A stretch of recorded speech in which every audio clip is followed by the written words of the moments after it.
ಥರದ ವಿಚಾರಗಳಲ್ಲಿ ಈ ಕೌಂಟರ್ಗಳನ್ನಂತೂ ತುಂಬಾ ಇಂಪಾರ್ಟೆಂಟ್ ಅಷ್ಟೇ. ನೀವು ಅನ್ಕೊಂಡಿದ್ರ ನಾನು ಕೌಂಟರ್ ಕೊಡ್ಬೇಕು ಯಾರಿಗಾದ್ರು ಅಂತ ಇಲ್ಲ ಸರ್. ಇದರಲ್ಲಿ? ಖಂಡಿತವಾಗ್ಲೂ ಯಾರು ಈಗಲೂ ನನ್ನ ಮನಸ್ಸಲ್ಲಿ ಕೌಂಟ್ರ್ ಕೊಡಬೇಕು ಅಂತಲ್ಲ. ಬಟ್ ನನ್ನ ಕೌಂಟ್ರ್ ಕೊಟ್ಟರೆ ಕೊಡಕ್ಕೆ ರೆಡಿ. ಬಟ್ ಈ ಮೊನ್ನೆ ಎಲ್ಲ ರೀಸೆಂಟ್ ಆಗೆಲ್ಲ ಆದಾಗ ನಾನು ಸಮಾಧಾನದಲ್ಲಿದ್ದೆ. ಯಾಕಂದ್ರೆ ಬಿಕಾಸ್ ನನ್ನ ಹೆಂಡತಿ ಹೇಳಿ ಕಳಿಸಿದ್ಲು, ನಮ್ಮ ಅಮ್ಮ ಹೇಳಿ ಕಳಿಸಿದ್ರು, ಮೀಡಿಯಾ ಮುಂದೆ ಜಾಸ್ತಿ ರ್ಯಾಶ್ ಆಗೋಕೆ ಹೋಗಬೇಡ. ಬಟ್ ಅವ್ರ ಮಾತು ಮರ್ಯಾದೆ ಕೊಡಬೇಕಲ್ಲ ಸರ್. ನಾವು ಬೇರೆಯವ್ರ ಮಾತು ಬೇಡ, ನನ್ನ ಅಮ್ಮ ಮಾತು ನಾನು ಮರ್ಯಾದೆ ಕೊಡಲೇಬೇಕಲ್ಲ ಸರ್. ಯಾಕಂದ್ರೆ ನಾನು ಆ ವಿಚಾರದಲ್ಲಿ ಯಾಕೆ ಹೇಳಿದೆ ಅಂತಂದ್ರೆ ಸರ್, ಈಗ ಕಾಮನ್ ಪೀಪಲ್ ಏನಂತಂದ್ರೆ ಇವತ್ತಿನ ದಿನ ಹೆಂಗಂತಂದ್ರೆ ಒಂದು ಸೀನನ್ನು ನೋಡಿದಾಗ ಅಥವಾ ಒಂದು ಸಿನಿಮಾ ನೋಡಿದಾಗ ಅವನಿಗೆ ಜಡ್ಜ್ಮೆಂಟ್ ಅನ್ನೋದು ತುಂಬ ಬೇಗ ಸಿಕ್ಬಿಡುತ್ತೆ ಅವ್ನಿಗೆ. sir. ಆಮೇಲೆ ಅಷ್ಟೇ ಬೇಗವಾಗಿ ಜಡ್ಜ್ ಮಾಡಿಬಿಡ್ತಾರೆ. ಬಟ್ ಈ ಸಾಂಗ್ಗಳನ್ನು ನೋಡಿದಾಗ ಕೂಡ ಕಮೆಂಟ್ಗಳಲ್ಲಿ ಕೂಡ ನಾವು ಅದನ್ನೇ ನೋಡಿದ್ವಿ.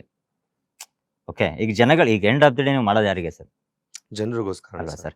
ಈಗ ಅವ್ರು ನೋಡಿ ಅವ್ರ ಬಾಯಿಂದಾನೇ ಉತ್ತರಗಳು. ಈಗ ನೀವಿನ್ನೂ ಲೇಟಾಗಿ ನೋಡಿರಬಹುದು. ಇವತ್ತಿನ ಹೆಂಗಂದ್ರೆ ನಾವು ಒಂದು ಯಾವುದೋ ಸಾಂಗ್ ಬರುತ್ತಂದ್ರೆ, ಇಲ್ಲ ಈ ಸಿನಿಮಾ ಆದ್ರದ್ದು, ಇಲ್ಲ ಇದ್ರ ಇನ್ ತೊಗೊಂಡಿದ್ದಾರೆ, ಇಲ್ಲ ಈ ಸಾಂಗ್ ಇನ್ ತಗೊಂಡಿದ್ದಾರೆ. ಸೊ ಈ ಥರದ್ದು ಬರ್ತಾ ಇರುತ್ತೆ.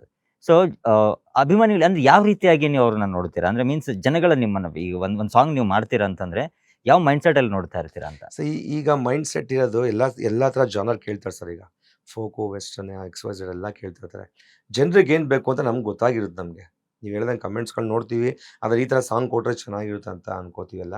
ಈಗ ಆಲ್ಮೋಸ್ಟ್ ಸರ್ ನೀವು ಕೇಳೋದಕ್ಕೆ ಆನ್ಸರ್ ಏನಿಲ್ಲ, ಸಿಂಪಲ್ ಸರ್.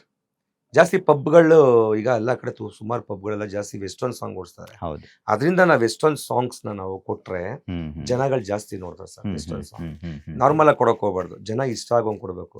2 ದಿನ ಲೇಟ್ ಆಗಲಿ, ಕೂತ್ಕೊಂಡು ಕೆಲಸ ಮಾಡೋಣ, ಜನ ಇಷ್ಟ ಅನ್ಕೊಡು ಸರ್. ನಂದು ವೈಬಲ್ ಸಾಂಗ್ ಆದ್ಮೇಲೆ ನಾನು ಯಾವುದು ಕೊಟ್ಟಿಲ್ಲ ಸಾಂಗ್. ಹೌದು.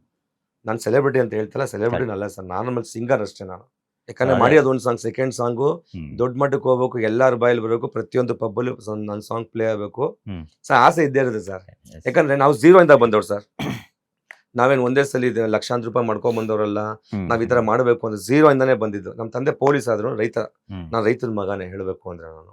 ಅವರು ನಮ್ಗೆ ಇವೆಲ್ಲ ನಮ್ಮ ತಂದೆಗೆ ಇಷ್ಟ ಇಲ್ಲ ಈ ಫೀಲ್ಡ್ಗೆಲ್ಲ ಬರೋದು. ನಮ್ಮ ತಂದೆ ರೀಸೆಂಟ್ ಆಗಿ ಡೆತ್ ಆದ್ರು ಸರ್.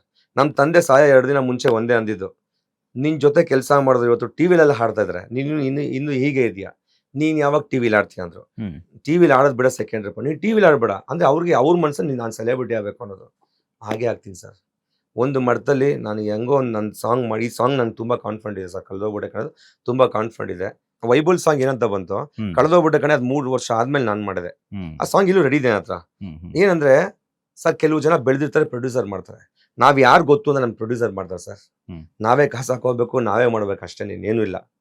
ಪ್ರೊಡ್ಯೂಸರ್ ಸಿಕ್ಕರೆ ನಮ್ ಪುಣ್ಯ ಅನ್ಕೊಬೇಕು. ನಮ್ಗೆ ಯಾರು ಪ್ರೊಡ್ಯೂಸರ್ ಸಿಕ್ಕಿಲ್ಲ. ಅದೇ ನಾವ್ ಒಂದ್ ಹೇಳ್ತಾರೆ ಗೊತ್ತಾ ಡಾಲಿ ಸರ್, ಬಡವ್ರ ಮಕ್ಳು ಬೆಳ್ಸಪ್ಪ ಅಂತ.